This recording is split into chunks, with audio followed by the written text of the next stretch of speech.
So hello guys, welcome back to Dani reacts. और आज एक न्यू रिएक्शन वीडियो के साथ मैं आया हूँ वापस। और आज एक न्यू रिएक्शन वीडियो का टॉपिक है first time in Indian history Indian export cross $750 billion.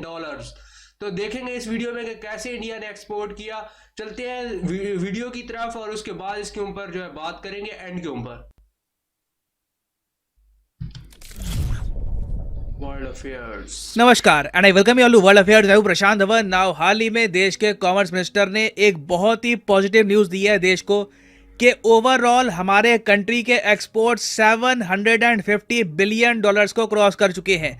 ये एक मैसिव अमाउंट है। अगेन मैं यहाँ पर ये मेंशन कर दूं कि हम यहाँ पर गुड्स और सर्विसेज दोनों की बात कर रहे हैं, जैसे कि विप्रो या फिर इन्फोसिस, टीसीएस जैसी ये आईटी कंपनियां हैं ना, ये अपनी सर्विसेज एक्सपोर्ट करती है। ये ऐसा तो है नहीं कि कुछ पैक करके सेल करती है। ये जो अपनी सर्विसेज सेल करती है यूएसए को, यूरोप को, उसको भी हम काउंट कर रहे हैं। तो टोटल अमाउंट बन गया ये $750 बिलियन और टारगेट हमारा बहुत हाई है। टारगेट देखिए भारत का ये है कि एक दिन हम $2 ट्रिलियन के एक्सपोर्ट करेंगे। ये काफी हद तक पॉसिबल है। 2030 तक हो सकता है कि it is very much achievable. और $750 बिलियन से भी ऊपर का जो ये हमारा एक्सपोर्ट है, ये अपने आप में आप देखो तो $1 ट्रिलियन के बहुत करीब है। कुछ ही साल पहले 2020-21 का जो फाइनेंशियल ईयर था, उस वक्त हमारे जो टोटल एक्सपोर्ट थे ये $500 बिलियन थे। तब से लेकर अब तक जो हमने छलांग लगाई है ना, ये एस्टाउंडिंग है। और बिल्कुल जो डेटा सामने आया है उसके हिसाब से दुनिया में जो टॉप 10 एक्सपोर्टिंग कंट्रीज हैं, इनमें भारत का नाम शामिल हो जाएगा। ऑफिशियली अभी ये जो रैंकिंग है ये अपडेट हुई नहीं है, क्योंकि बहुत से कंट्रीज का डेटा अभी आना बाकी है। Germany, Japan, Netherlands, south Korea, Italy, France, इनके कितने एक्सपोर्ट्स हुए हैं। मगर मैं वैसे आपको बता दूं, यूएन के हिसाब से 2021 का डेटा अगर हम देखें तो ज़्यादातर जो ये देश है जापान के बाद, इनके एक्सपोर्ट्स $700 बिलियन से कम ही रहे थे। तो अगर इनके एक्सपोर्ट्स उतने ही रहते हैं जितने लास्ट टाइम थे, जो मेरे हिसाब से पॉसिबिलिटी है। यूरोप में एक्चुअली इकोनॉमी काफ़ी ख़राब चल रही है, तो इनके यहाँ अगर स्थिति ऐसी रहती है तो इंडिया आराम से 5वें स्पॉट पे आ सकता है। अगेन अपडेट्स की मैं वेट कर रहा हूं। जब एक बार अपडेट ये हो जाएगी रैंकिंग, उस पर मैं एक अलग से वीडियो बाद में बना दूंगा। मगर एक बार बाकी कंट्रीज को देखो कि वो कहाँ पे खड़ी है। चाइना के टोटल एक्सपोर्ट्स एक साल में होते हैं $3 ट्रिलियन के, जितने की ऑलमोस्ट हमारी टोटल इकोनॉमी है, उतना चाइना एक्सपोर्ट ही कर देता है दुनिया भर में। It is quite a lot. फिर आप देखो यूएसए के $1.7 ट्रिलियन के एक्सपोर्ट हैं। मैं आपको बता दूं, आने वाले 10 साल के अंदर अंदर इंडिया यूएसए को ओवरटेक कर देगा एक्सपोर्ट के मामले में। जो ट्रेजेक्ट्री चल रही है, आराम से हम ऐसा कर सकते हैं। जर्मनी, यूएस दोनों को हम ओवरटेक कर लेंगे। कोई बड़ी बात नहीं है कि इस साल या अगले साल हम जापान को तो ओवरटेक कर ही ले। ना मैं आपको बता दूं, ये मैसिव इकोनॉमीज हैं। इन कंट्रीज के आगे छलांग लगाना, इनको बीट करना एक बहुत बड़ी बात है। और आप $750 बिलियन को अगर कंपेयर करोगे कई देशों की जीडीपी से, नॉमिनल जीडीपी की मैं बात कर रहा हूं, तो आप नोटिस करोगे ये अमाउंट स्विट्जरलैंड की जीडीपी, पोलैंड की जीडीपी, अर्जेंटीना, स्वीडन, ये जो इंपॉर्टेंट देश है, इनकी टोटल जीडीपी से भी ज्यादा आपको मिलेगा। स्विट्जरलैंड की जीडीपी ऑफ कोर्स यहाँ पे आप देख पाओगे करीब $800 बिलियन आपको दिख रही होगी। मगर रिसेंटली जो क्रेडिट स्विस का इशू आया है, उसकी वजह से माना जा रहा है कि आने वाले सालों में इनकी जो इकोनॉमी है थोड़ी बहुत श्रिंक भी कर सकती है। और हाँ, इस लिस्ट में वैसे आप बांग्लादेश देख पाओगे। पाकिस्तान को मैंने यहाँ पर मेंशन किया नहीं है, क्योंकि again it is like beating a dead horse. Pakistan के नंबर्स बहुत ज़्यादा खराब है। इंडिया के टोटल एक्सपोर्ट्स आप अगर मान लो तो पाकिस्तान जैसी इकोनॉमी 2 बार हम एक्सपोर्ट कर दे तो जाके नंबर कंप्लीट होते हैं। मगर यहाँ पे आप एक क्वेश्चन पूछ सकते हैं, हमें क्या लेना देना अर्जेंटीना से, पाकिस्तान से, बांग्लादेश से? ये जो $750 बिलियन का आंकड़ा है, इससे हमें क्या फ़ायदा?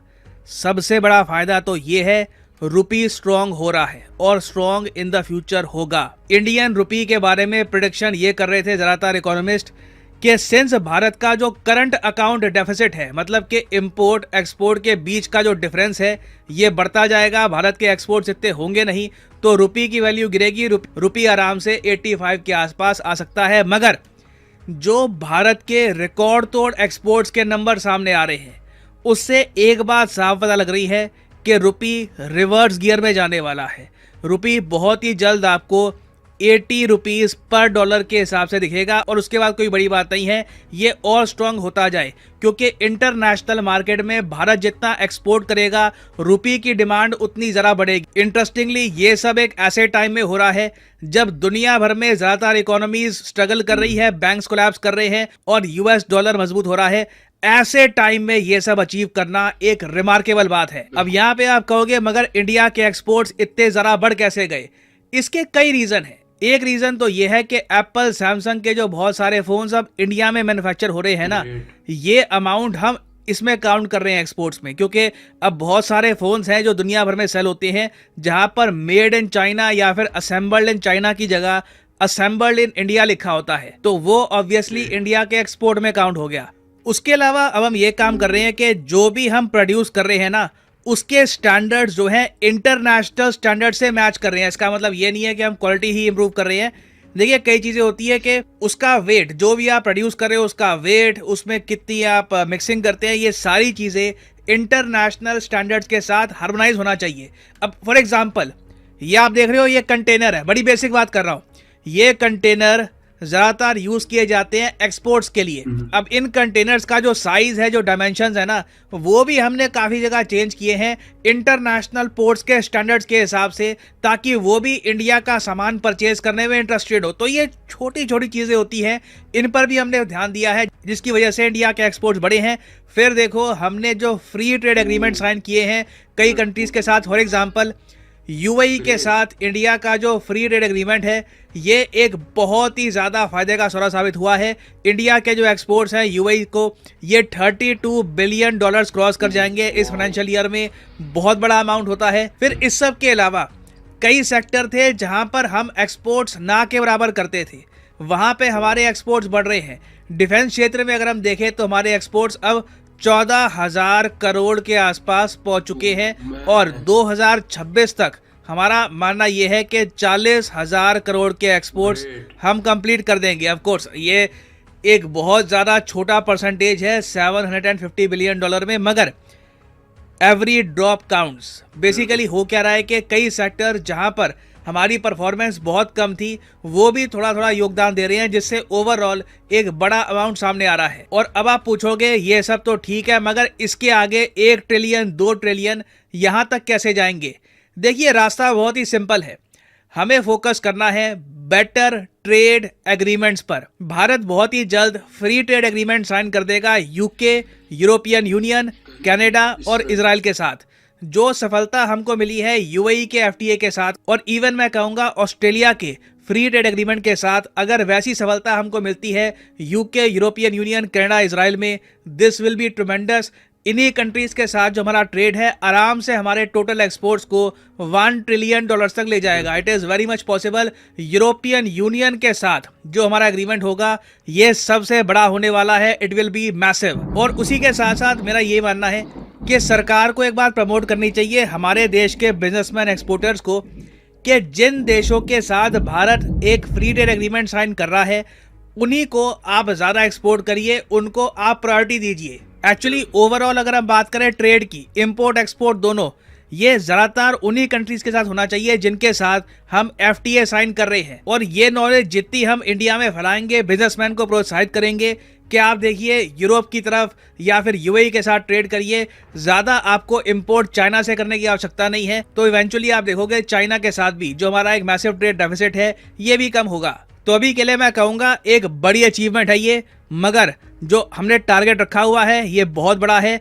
आने वाला रास्ता काफ़ी कठिन होगा, काफ़ी लंबा होगा, but together we can accomplish it. Now finally आपसे एक क्वेश्चन पूछूंगा। क्वेश्चन ये है कि स्कॉटलैंड देश ने हाल ही में अपना फर्स्ट मिनिस्टर चुन लिया है।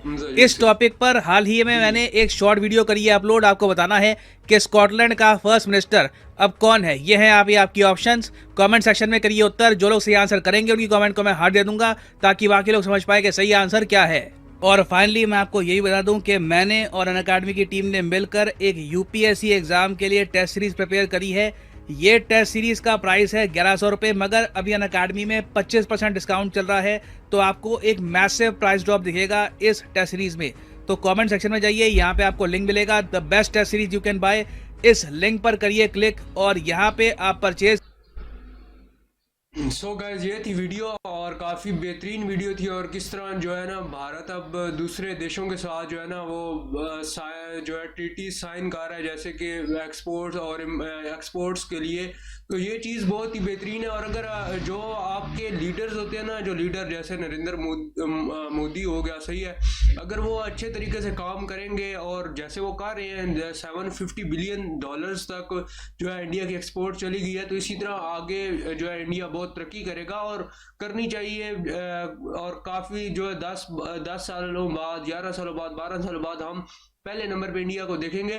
तो ये एक बहुत ही जो है ना अच्छी बात है इंडियन पीपल के लिए, और बहुत ही खुश होने वाली बात है कि उनका जो मुल्क है वो तरक्की कर रहा है और उनको इसके ऊपर प्राउड फील करना चाहिए, और लोग प्राउड फील करते हैं। तो मेरे चैनल को भी सब्सक्राइब कर दें ताकि इसी तरह की आपको वीडियोस मिलती रहेंगी और इसी तरह के रिएक्शंस आते रहेंगे। मैं बिल्कुल आपको मायूस नहीं करूंगा, अच्छे अच्छे रिएक्शन आएंगे। तो मिलते हैं नेक्स्ट वीडियो में। अपना बहुत सारा ख्याल रखिएगा। अल्लाह हाफिज़।